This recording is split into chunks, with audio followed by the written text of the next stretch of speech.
Welcome to Choice Classic Radio, where we bring to you the greatest old-time radio shows. Like us on Facebook, subscribe to us on YouTube, and thank you for donating at choiceclassicradio.com.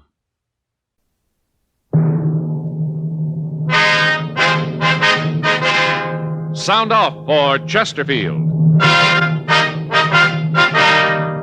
Low in nicotine, highest in quality, best for you. Chesterfield brings you Dragnet.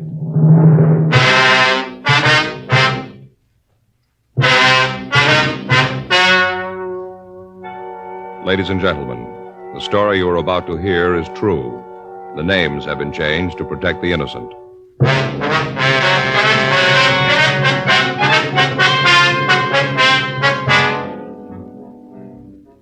You're a detective sergeant. You're assigned to robbery detail. For the past 3 weeks, a lone thief has been victimizing stores and check-cashing agencies. You've got a description of the man, but so far you've failed to identify him.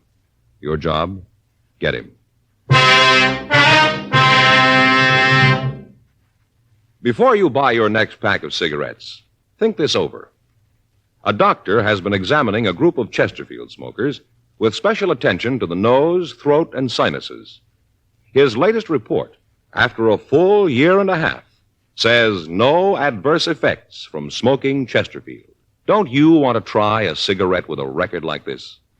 Chesterfield, regular or king size, they're low in nicotine, highest in quality, best for you.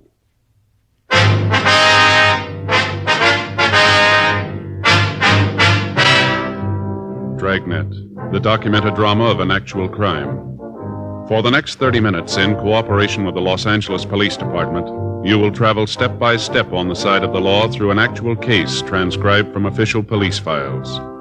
From beginning to end, from crime to punishment, Dragnet is the story of your police force in action.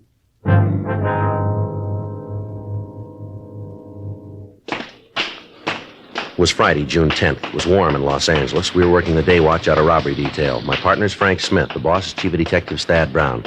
My name's Friday. We'd gotten a call that there'd been a holdup, and it was 10:36 a.m. when we got to the corner of Alvarado and Catalina Streets, the Harrison Check Cashing Agency.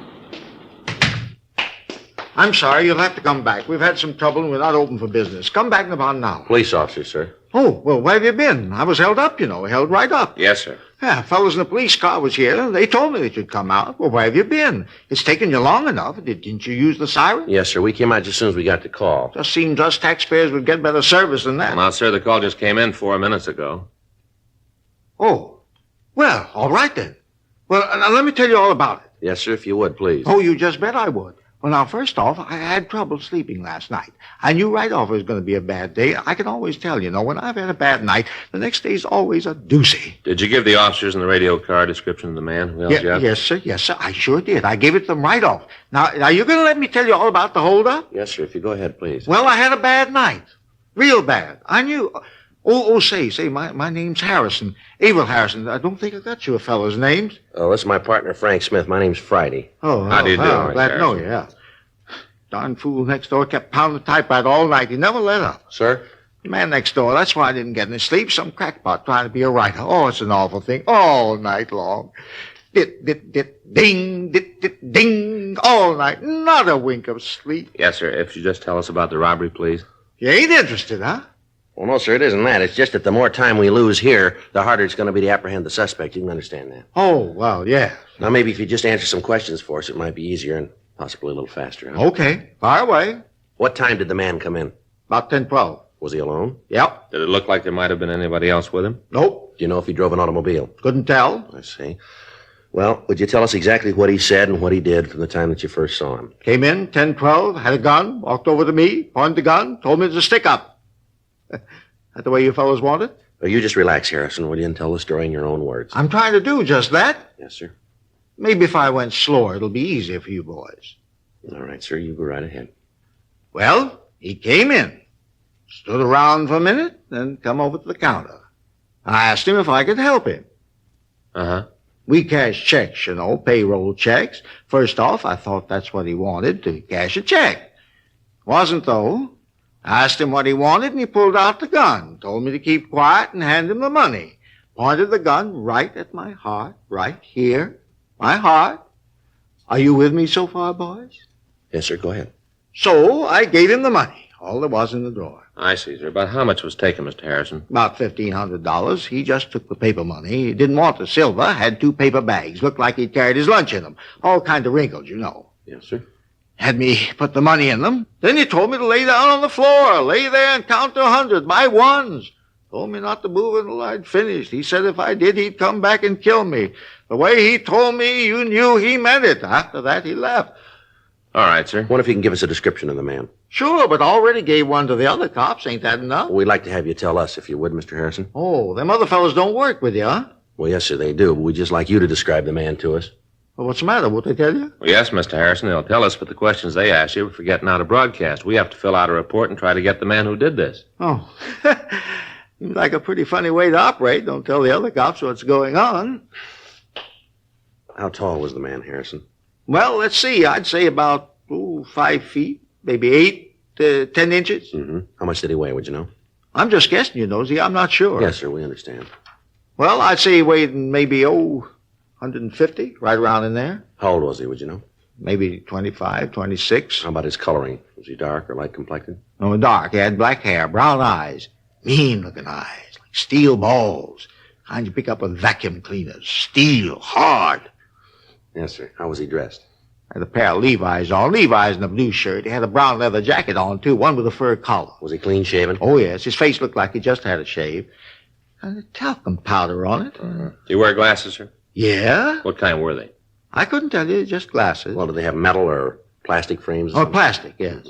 Light, kind of tan plastic. Heavy, the kind that don't have the little curly things around the ears. Just big pieces that went over the top. Did the man touch anything with his hands? No, he didn't. The other officers asked me that, too. He didn't touch a thing. Was anybody else present at the time? No one else. I was the only one here. Well, did the man have any marks or scars that you noticed? No, leastways not that I saw. Was there anything unusual about him? Anything that might help us identify him? Well, that mustache should help. Sir? His mustache. I think it's funnier than a $3 bill. Looked like it to me. Well, I thought you said the man was clean-shaven. I did. All around the mustache. I didn't think he meant like that. He's probably clean-shaven under that, too. Sure looked phony to me. Why do you say that? It was red. He was dark. Had black hair, black eyebrows. Don't seem like he'd come up with a red mustache. Seem like it to you? It's hard to say, sir. Don't seem like it to me, not at all. I tell you something else. What's that, sir? I think them glasses was fake, too. Glass in them was funny, like it hadn't been ground, kind of flat. I think they was phony, just like the duster. Duster? Mustache. Red mustache with black hair. Phony. All right, sir. Thank you very much. And we'd like you to come down to the office and look at some other pictures, if you would, see if you can identify the man. Be glad to. I'll not do it today, though. Why is that, sir? Well, I already told you had a picture of him down there. I'd probably miss him. This has been a real bad day for me. Well, tomorrow'll be better, though. Why is that, sir? Gonna get some sleep tonight. That's so? Bribed the landlady. Yeah. She let me in his room. I took it. What's that, sir? Ain't gonna do much typing without his ribbon, is he?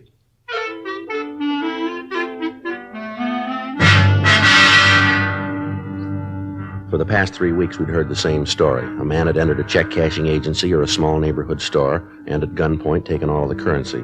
Each time, he'd hit just after the owner or the manager had come back from the bank. The descriptions we'd gotten in each theft was the same. Each of the victims looked over the mug books, but they were unable to identify the suspect. The stats office had made an MO run going back 10 years. The leads they turned up were run down, but they led us nowhere. Communications to George Brereton up at CII in Sacramento had turned up no new information. We were right where we were after the first robbery. We had a suspect we couldn't identify, a suspect that we couldn't find. 10:45 a.m., the latest victim closed up his place of business and started to accompany us downtown. As we walked out of the store, a police car pulled up to the curb. In the back seat was a man of about 25 years of age. The officer told us that they'd caught the man running down an alley 3 blocks away.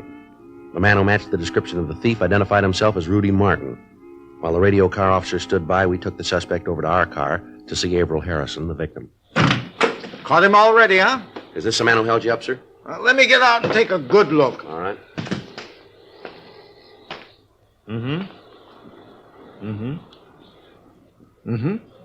Tell him to turn sideways, north and south. All right, sir. No, I'll turn sideways.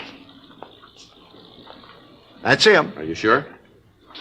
That's the man, even without his mustache and glasses, I can tell. He's lying. He don't know what he's saying. Don't you talk that way to me, young fella. And where's my money, huh? What'd you do with my money? I haven't got it. I never took any money from you or anybody else. You're crazy. I'll teach you to talk to All me right, like Harrison, that. never mind. Now, if we need anything more, we'll be back to talk to you. You mean you ain't going to take me downtown now that you caught the fella? No, sir, we'll get in touch with you later. You make him tell you where he hid the money. $1,500, all in paper. You make him tell you. All right, sir, we'll do that. Thank you very much. Yeah. Well, I'll be right here. Anything you want me to do, just give a holler. I want to see this fella get what's coming to him. Yes, sir. Here's our card, and you call us if you need to. Yeah, you do that. And make him tell you what he done with the money. Oh, you want to get back, Martin? I'll check with the radio car, Joe. You want him to follow us to the office? Yeah, tell him we'll take Martin here to the robbery division. We'll check him later. Right. All right, Martin, put your hands up as high as you can. With handcuffs on? With them on. You ain't gonna find anything. All right, get them up. See, I told you. This is a bad thing that man did. I haven't done anything to him. I didn't take his money. Settle back, Martin. Back in the seat. You ever seen that man before? No, I haven't. Is he mad at you for any reason? I told you I never saw him before. Well, he says he knows you. He says you held him up a little while ago. He's crazy. Why'd he say something like that without a reason? I don't know. Your wallet back here? Yeah. All right, slide up a little. Any money in it? No, all I got some change, maybe 40, 50 cents. Just a few cards there, and a couple of phone numbers, that's all. There's no money. Mm-hmm. Who's this? This Johnny Salvatore. He's a friend of mine. Chris Turan. Another friend. They haven't done nothing. They're both nice guys. And look, you got no right to do this. You got no right to arrest I me. just want to talk to you. If you haven't done anything wrong, then you haven't got anything to worry about, have you? That sounds good, but what am I doing sitting here in his car with you? All right, now tell us the real story, huh? I had nothing to tell. I was over by Central Avenue when these two cops came by and picked me up. I wasn't doing anything. Officers say you were running down an alley. They say that you wouldn't stop when they told you to. Now, how about all I that? was scared. You can see how that had happened, can't you? What'd you do with the gun? Wasn't any gun. Victim says it was. I don't know what you're talking about. You registered for the draft, Martin? Yeah. Well, where's your draft card? Isn't it in the wallet? No, it isn't. Guess I must have lost it. You ever been arrested? Did you hear me, Martin? How about it? Yeah, a couple of times. What for? Bag. Where? Here, back east. Where back east? KC. You sure that's all? Yeah. What were you doing in that alley this morning? I was on my way to see a guy. Who? A friend of mine. Okay, Joe. Yeah? I'll call in. We can get started. Right. 1K80 to Control 1. 1K80 to Control 1. Control 1 to 1K80. Go ahead. Prisoner in custody. Show us out to room 27A, City Hall. KMA 367. Roger, 1K80. KMA 367. You all set? Yeah, let's go. Now, who's this friend you're going to see, Martin? You have to know that? We have to know. Chris Tarrant. What are we going to see him about? Job. He said he could line one up for him. Where do you live? Room and house down on Wall. All right, you want to tell us what you did with that money? What money? I don't know how to tell you any better. I didn't have anything to do with that guy. I don't know nothing about any robbery. I was on my way to see a friend about a job. A couple of cops picked me up. That's all there is to it, nothing more. If you think you can make this thing stick, then you go right ahead. I don't think you can. Well, we got a lot of time, Martin. So have I. I got nothing to do. Night's sleep and a couple of meals. That's what I stand to come up with. I got no problems. Go ahead, lock me up. You're going to have to let me go. I don't care what the old guy says. I didn't hold him up. Not him nor anybody else can say I The did. clothes you got on match the ones the hold-up man wore. So what? A lot of people wear these kind of The clothes. victim identified you. The guy made a mistake. I told you that. All right, Martin, you called it. I hope you know what you're talking about. The victim of the robbery identified you, and there's 5 more we think we can tie you into. We make you on the rest of them, you got real trouble here. Now, you'll save us and yourself a lot of time if you'll tell us the truth. You wouldn't know it if you saw it. Well, there's one way to find out, isn't there? Yeah? Try us.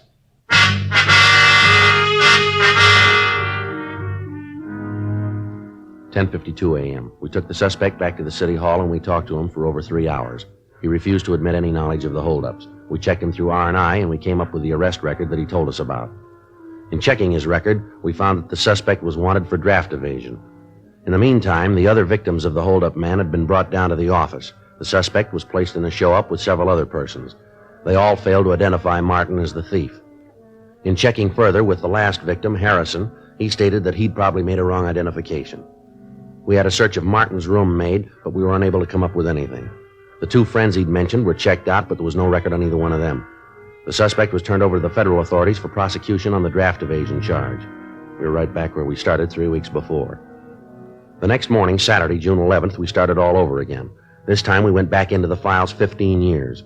Anybody who even vaguely matched the description was checked out. The M.O. of the thief was rechecked. The machines came up with an additional 17 possibles. Each of these were checked out. It took us 2 weeks, and at the end of that time, we were back where we started again. We had nothing but a description that apparently didn't match anybody in our files, and an M.O. that didn't fit any known criminal. During the time that we'd been checking out leads, the bandit was inactive. Additional cars from Metro Division had been assigned to the detail, and rolling stakeouts were maintained around check-cashing agencies throughout the city. The holdup man had apparently dropped from sight. Saturday, June 25th. I checked into the office. Robbery, Smith. Yeah. Oh, yeah, Ben. Huh? Oh, just a minute. Little John. You see him, Joe? No, I don't think he's here. Little John? No, he's not here. No, Ben, he isn't here. All right, wait a minute. I'll check the book. Yeah, here. No, I left about an hour ago. Yeah, I'll be back. Want him to call you? Okay, wait a minute. Here's a pencil. Uh-huh. 0281? Right, yeah. Okay, Ben. I got something here. Teletype from San Diego from Hewin and Davis. Yeah, what is it? I'll read it to you. R.E. your APB, dated June 10th, R.E. robbery. Robbery occurred this city last night. M.O. and description matches your suspect. We have identification as Jerry Lane, San Diego number 146382. Are sending mug shots. Huh, looks like a break. Well, it might have been. You didn't let me finish. Yeah? He got away. 12:15 p.m. A special delivery letter arrived from San Diego with the mug shots of Jerry Lane. There was also a note from Sergeant Carl Davis. He explained that the suspect had held up a small liquor store in the city and had badly beaten the owner. A witness was shown the mug books and was able to pick out the bandit. He was identified as a Jerry Lane. He had only one arrest record, and that was for a misdemeanor offense in San Diego County.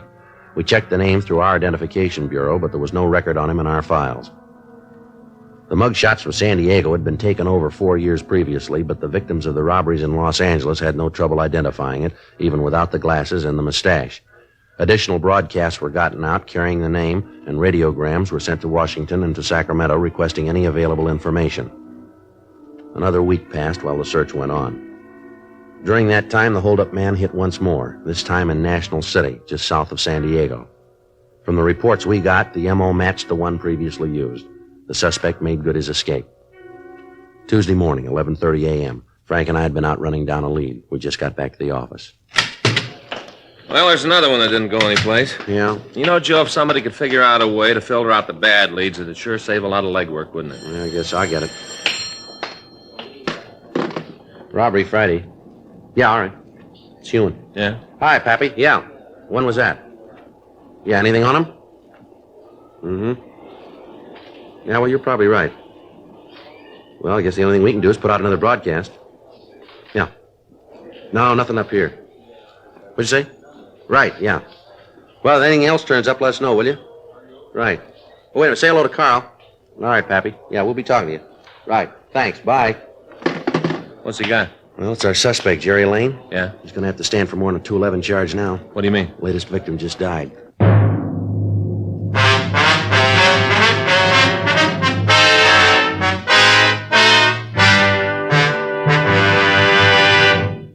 You are listening to Dragnet, the authentic story of your police force in action.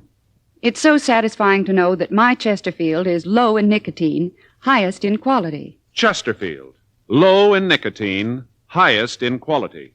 A fact proved by chemical analyses of the country's 6 leading cigarette brands. And it's so satisfying to know that a doctor who has been making thorough examinations, especially of the nose, throat, and sinuses, reports no adverse effects from smoking Chesterfields. His report is a part of a program supervised by a responsible research laboratory and is based on thorough bi-monthly examinations of a group of Chesterfield smokers over a period of a year and a half. That's 18 full months now. Don't you want to smoke a cigarette with a record like this? Regular or king size. Chesterfield is low in nicotine, highest in quality. Best for me, best for you.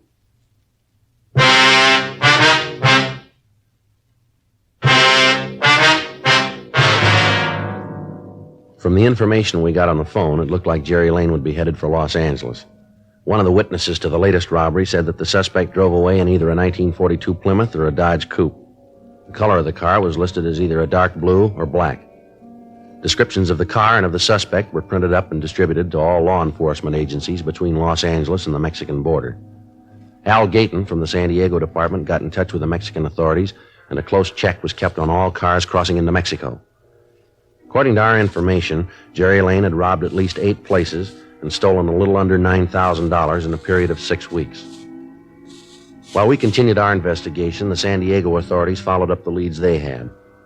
In the course of checking out the friends and associates listed on Lane's arrest record, they came up with the information that he had at one time been employed as a musician in a downtown nightclub.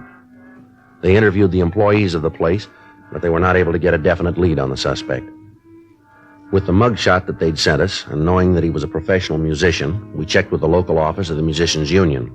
They told us that he was not in good standing, and they were unable to give us the address of the suspect, but they did give us the name and address of a bar where he'd worked several years before. At 8:30 p.m. that night, Frank and I talked to one of the waitresses in the place. No, they cut out the band a year or so ago. Not enough business to keep it going. Uh-huh. Did you work here when they did have a band? Sure, I've been here since they remodeled the place. Been 4 years anyway. Hey, you fellas like a drink? Be on the house. No, thank you. No, very much, ma'am. Frank. You know a man named Jerry Lane? What does he do? Well, he's a musician. We understand he plays clarinet. Lane. Yeah, it seems to me I do remember him. Not too tall, kind of nice looking if you went for the type. Yeah, I remember him. You know where we can get in touch with him? No, I haven't got the slightest idea. Got to be a pretty big lush. Had to let him go. Union told him lay off the booze, but he didn't pay no attention. Always showing up late. A real lush. Possible the owner might know where he is? It isn't likely. I'm married to the owner. I know most of the stuff that goes on around here. I see. Can you give us any idea where we might be able to get a lead on him? Some of his friends? Maybe another musician? No. Hey, wait a minute. Ma'am? I might know someone. Let me make a phone call. Well, if you give us the phone number, we can put in the call. No, I'd rather not do that. You see, this girl used to see a lot of Jerry. Maybe she don't want to get mixed up in a thing like this. I'll call her and find out. If she knows, she'll tell me. If she doesn't, there's no harm done. Okay. Got a dime? Just a minute. Here's 2 nickels. Thanks. I'd rather you leave the door open, if you will. All right.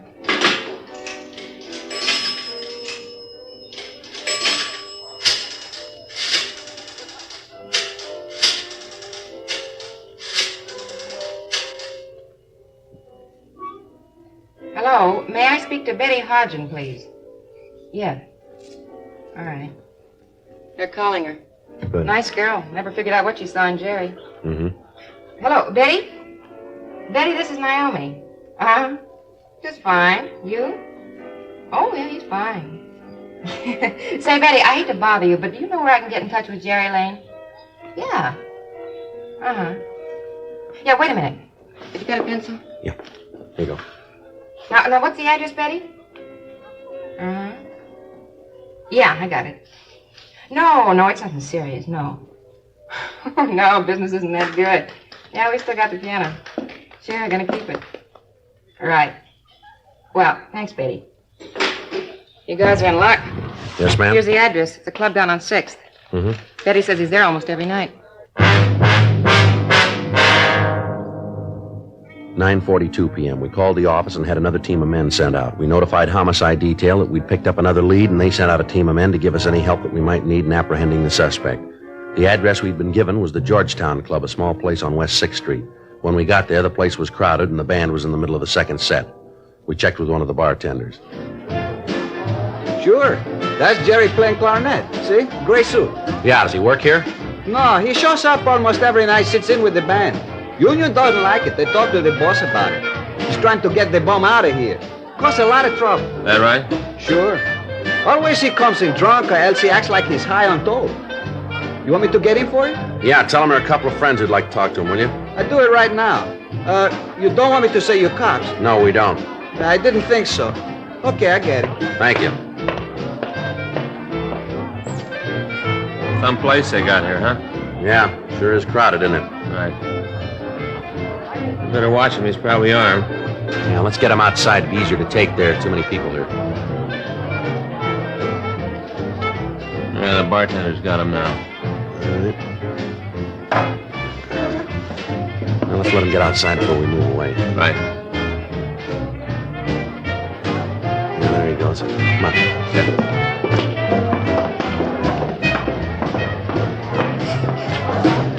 Yeah, sure. Well, where are they? You said a couple of friends. Where are they? You said they would be here. Now, wait a minute. Here they are. Oh. I know you. Where did I know you fellas from? You Jerry Lane? Yeah, what do you want to see me about? I gotta get back in there. If you fellas don't need me no more, I'll get back to work, huh? No. Yeah, thanks a lot. Go No ahead. problem. All right, now what's this all about? I don't know you guys. Police officers, you're under arrest. What for? Frank? Yeah. Stand still. What are you trying to do? You got nothing on me. Stand still. You stay away from me, cop. Now leave me alone. All right, hold it up, mister. All right, now come on your feet. Get up. Now stand still. Knees clean, Joe. Now put your hands behind you. I didn't do anything. You got no reason to shove me around.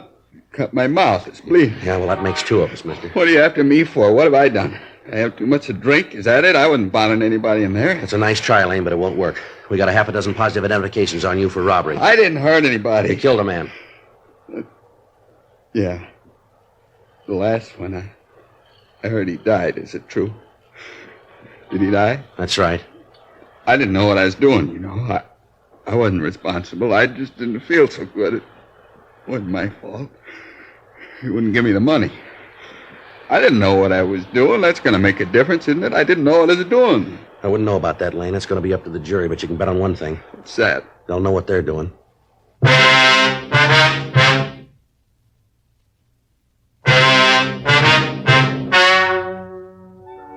The story you have just heard is true. The names have been changed to protect the innocent. On December 17th, trial was held in Department 92, Superior Court of the State of California, in and for the County of Los Angeles. In a moment, the results of that trial. And now, here is our star, Jack Webb. Thank you, George Fenneman. Friends, the big Labor Day weekend is coming up, so make sure you have plenty of Chesterfields. Get a couple of cartons when you do your weekend shopping. Now, I can tell you why you should be smoking Chesterfields in just 10 words. Chesterfield, low in nicotine, highest in quality, best for you.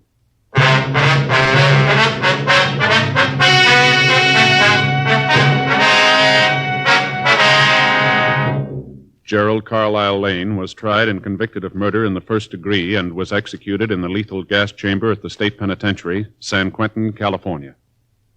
You have just heard Dragnet, a series of authentic cases from official files. Technical advice comes from the Office of Chief of Police W.H. Parker, Los Angeles Police Department. Technical advisors, Captain Jack Donahoe, Sergeant Marty Wynn, Sergeant Vance Brazier. Heard tonight were Ben Alexander, Vic Rodman, Lillian Baeff, Harry Bartell. Script by John Robinson. Music by Walter Schumann. Hal Gibney speaking. Watch an entirely new Dragnet case history each week on your local NBC television station. Please check your newspaper for the day and time. Chesterfield has brought you Dragnet, transcribed from Los Angeles. Have you tried new cork-tipped Fatima? It's the smooth smoke. Here's why. New Fatima tips of perfect cork, king size for longer filtering, and Fatima quality for a much better flavor and aroma. Remember, Fatima has the tip for your lips. Try new Fatima. See how smooth it is. Fatima is made by the makers of Chesterfield, Liggett and Myers, one of tobacco's most respected names.